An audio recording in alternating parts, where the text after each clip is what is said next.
Assalomu alaykum pazandalarim. Bugun ajoyib arab oshxonasidan tavsiya etiladigan mana shunday pahlavalarni tayyorlab olamiz. Barchangiz kanalimga xush kelibsiz.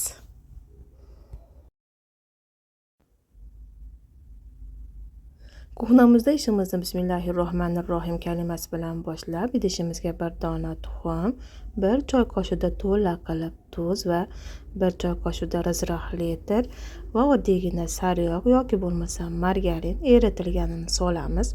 Suv quyamiz. Men har doim Marva Zamzam suvlaridan foydalanaman. Juda ham sog'lik uchun foydali.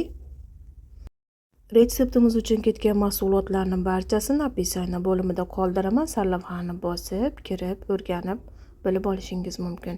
Un solamiz. Unimiz oliy nav. Avvaliga unimizni yaxshilab massamiz bilan birgalikda mana shunday qorishtirib olamiz. Keyin esa qo'limiz yordamida xamir tayyorlaymiz.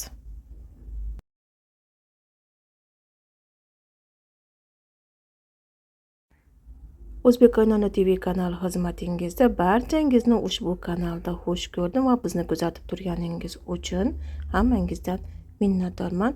Ushbu retseptimizni oxirigacha ko'rasiz degan umiddaman. Yangi kelgan mehmonlar bo'lsa, buni tugmasini bosib qo'ying. Xamir tayyor, yumshoq bo'lib ketmasin. Mana shunday qattiqroq xamir tayyorlaymiz. Ustini sarafon paket bilan yopib, 20 daqiqaga xona haroratida qoldiramiz tindirishga.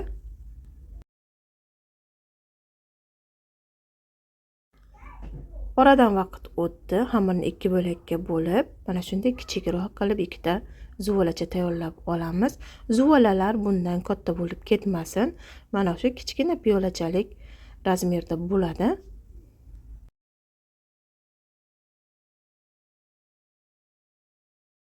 Xamirni yana tindirishga qoldiramiz 10-15 daqiqaga.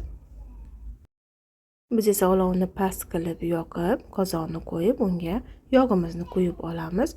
Yog'imiz yarim litrdan ko'proq. E'tibor bergan bo'lsangiz, turk pahlavalarini albatta duxovka pechida pishiriladi. Ushbu pahlavamiz esa yog'ida qovurilib tayyorlanadi. Xamirlarimiz tindi. Ko'rib turibsiz, juda ham tiniq xamir bo'lgan.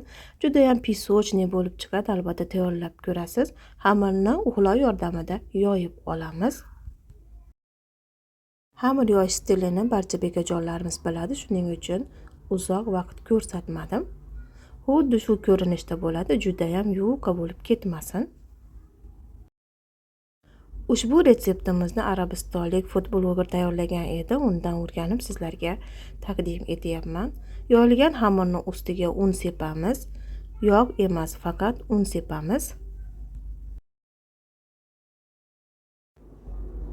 Endi esa yaxshilab unlarimizni xamir atroflari bilan birgalikda tarqatib yuboramiz.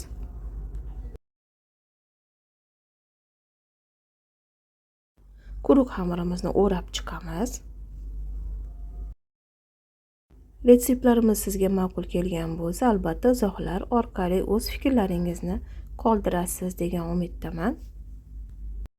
Xamir zuvolachasini juda ham kichikroq qilib tayyorlaymiz. Shunda ingichka bo'lib o'raladi.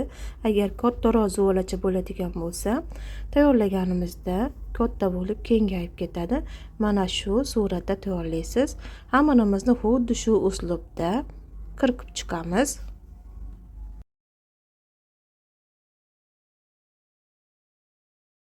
Xamirni mana qavatlarini ko'rib turibsiz. Endi buni barmog'imiz bilan o'rtasini xuddi shunaqa qilib bosib olamiz. Barcha xamirchalarimizni tartibi bilan mana shunday qilib bostirib chiqamiz. Hammasini birin-ketinlikda. Retseptni tayyorlash juda ham oson. Uyingizda bor mahsulotlardan tayyorlab dasturxonga taqdim etishingiz mumkin. Hattoki mehmonlarga ham tavsiya qilsangiz, mazza qilib iste'mol qilishadi. Endi barmog'imiz bilan bostirilgan har bir xamirchani mana shunday juva yordamida o'rtasini mana shunday nafis qilib yoyib olamiz. Juvani faqat o'rtasiga mana solamiz. Chetlari qoladi. Ikkala tarafi.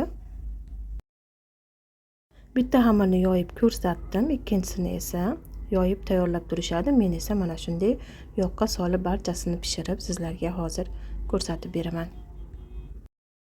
Yog'ni yaxshilab qizdirib olamiz va olovni pastlatib qo'yamiz. Pastroq olovda pishadigan bo'lsa, ichlari ham juda ham zo'r bo'lib chiqadi.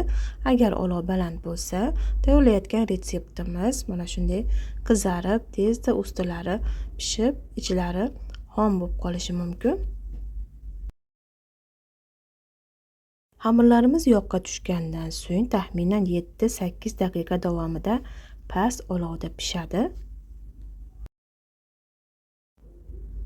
Juda ham qizarib, qorayib, kuyib ketmasin. Mana shunday tilla rang holatga kelganda olamiz. Mana past olovda pishirsangiz, mana qavatlari ham ko'rinib, chiroyli bo'lib chiqadi. Endi bularni sizga chovli yordamida yoki bo'lmasa mana shunday kapkur yordamida yog'idan silqitib olamiz.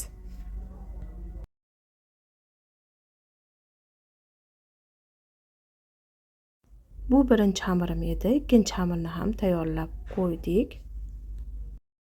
Hammasini mana birdaniga pishirib sizlarga ko'rsatdim. Menda mana shu tayyorlagan mahsulotlarimdan 32 dona chiqdi.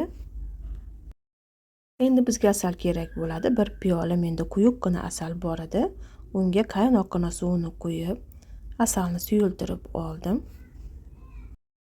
Uyda asal bo'lmasa, sirop tayyorlab olishingiz mumkin. 2 piyola shakarga 1 piyola suvni quyib, yaxshilab qaynatib olasiz.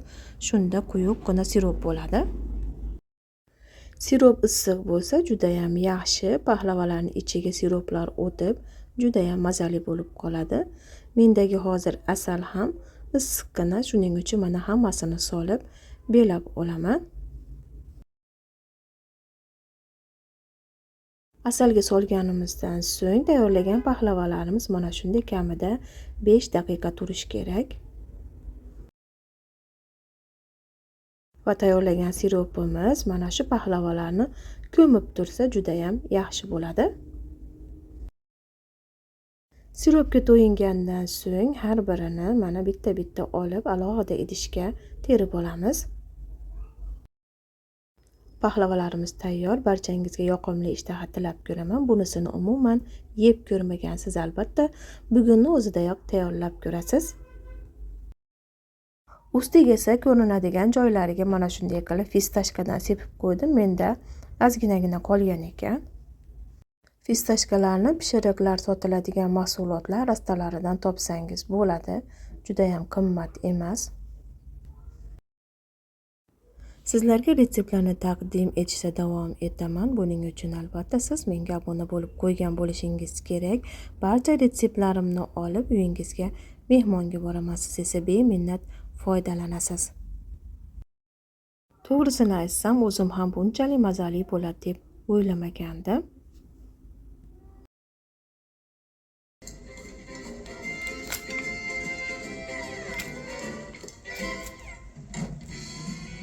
Retseptimiz nihoyasiga yetdi. Barchaga rahmat. Ko'rishguncha Allohga omonat bo'ling.